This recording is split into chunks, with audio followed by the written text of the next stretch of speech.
عالمین سے میں پناہ مانگتی ہوں ایسے لوگوں کی آنکھوں سے جو ہماری زندگیوں پر نظر رکھے ہوئے ہیں اور جو ہماری تباہی کا انتظار کر رہے، وہ لوگ ہماری کامیابیوں پر وہ لوگ اداس ہو جا رہے ہیں۔ اور میں رب العالمین سے پناہ مانگتی ہوں ایسے لوگوں کے دلوں سے جن کے دل میں ہمارے لیے حسد کی بیماری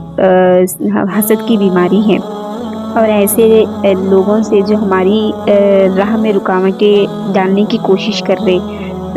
اور میں رب العالمین سے یہ بھی دعا کروں گی کہ جتنے بھی لوگ اس وقت مایوس ہے، مایوسی کا شکار ہے، تکلیف میں مبتلا ہے،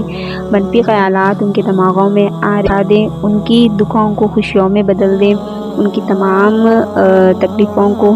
ہمیشہ کے لیے ختم کر دیا، ان کو ان درد میں، اس تکلیف میں کیا ہے، ان لوگ کو صبر و استقامت عطا فرمائے اور دونوں جہاں میں اس کا بہترین سے بہترین اجر عطا فرمائے۔ آمین۔